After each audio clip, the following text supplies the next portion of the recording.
Alright, so I had planned this video to come out in early March, but Fujifilm went ahead and released a massive update for this X100V, and since I've been talking about this camera for the last few weeks, I thought it's only fitting to get this out now. In this video, I'm going to show you exactly how you can update the firmware of this camera manually and take advantage of these new features, and specifically go over what is the big deal. What can this camera now do that it wasn't originally able to do when it first came out in 2020?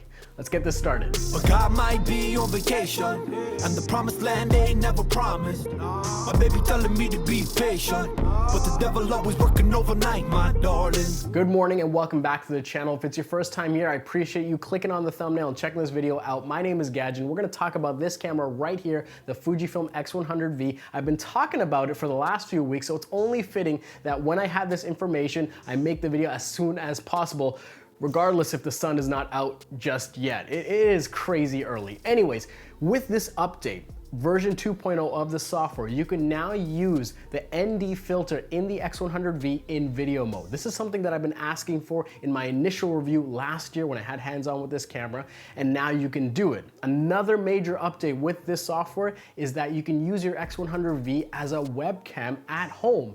And you might not have this front of mind. It might not be something that everyone was thinking about, but it's just pretty cool that if you have this camera now, you can get more use out of it. But first, before we talk about those features, let's actually go in and walk through how you update the software. Now, while you can use the Fujifilm remote app to connect to your device and update the firmware, I haven't been so lucky with the app lately. I talk about this in my long-term review of the X100V. It worked previously on my X Pro 3 and my XT3. However, with the XT4 and X100V, I haven't been as lucky.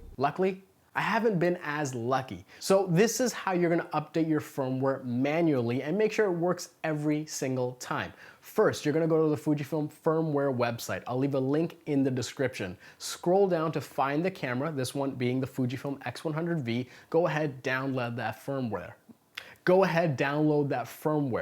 It's very early, folks. Once you have the firmware downloaded, you're gonna go ahead, drag and drop it onto your SD card. You don't have to open it or do anything with it. You're just gonna take that file, put it on an SD card. Once you have it there, insert it into your camera. Make sure your camera is off. Now, what you're going to do is hold down the display button on your camera while it's off, and while holding it, turn the camera on.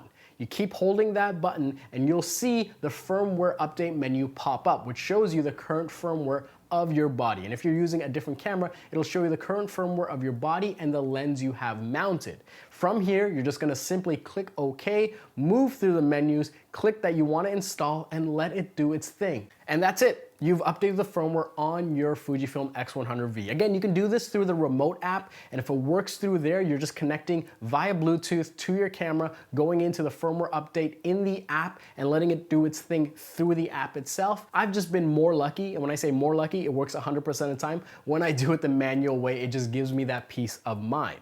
So with this update, there are some bug fixes and some updates to the optical viewfinder, making the frame lines brighter when you're using the optical way. But the two major updates, one being is that you can now use the built-in ND filter while in video mode. So why is this useful? Because you can pull the toggle to the right and hold it there to toggle your ND filter. This gives you 4 stops of light reduction. And in a very bright environment, you can use this so that you block out a good amount of the light so you can use a wider aperture. In this case, this lens goes to f2.0. So say if you want to use f2.0 in video without having to crank up the shutter speed and ruin your footage or mess with the footage in that way, you now have an option. So go ahead, you can swap it into video mode with the drive button while you're there. You can even do it while you're recording. Hit the record button, pull and hold that toggle, and the ND filter will come on, and you will see, you will get that light reduction. A huge feature. Again, I talk about this in my long-term review where it's not meant to really be a video camera, but because of what it can do and the features that it has and how versatile it is, and it having a micro HDMI output, you can get some remarkable footage with this camera right here. And now you can just do more because of that built-in ND filter. Number 2 is you can now use the Fujifilm webcam app with this camera right here. And while you have this, you can even control the film simulations, the focusing, the exposure settings, all that with the app. To do this, you'll be connecting your camera via USB to your laptop or PC, whatever you have, and after you've updated, it just works. It launches automatically if you have it set as such, and you can go into an application such as Zoom and now use this as your webcam, way better than the built-in webcam or even maybe a third-party webcam that you've bought. Get that shallow depth of field and truly just knock it out of the park and impress whoever you're talking to. It's just a small thing where you can have this plugged in, supplying power with a Thunderbolt 3 cable, for example, connected to the MacBook, and just give much better video. And if you have a third-party microphone connected as well, get better audio as well. So all of this comes together to two powerful features that allow you to get more out of this camera that you bought maybe a year ago. That's remarkable. And there you have it, tip of the cap to the engineers at Fujifilm for getting this update out and just giving existing users more to love about this camera. And for people that are in the market looking at this camera, it just got better. I don't know if you're gonna see a lot of these on the third-party market anytime soon, so you might wanna lock one up before it's harder to do so.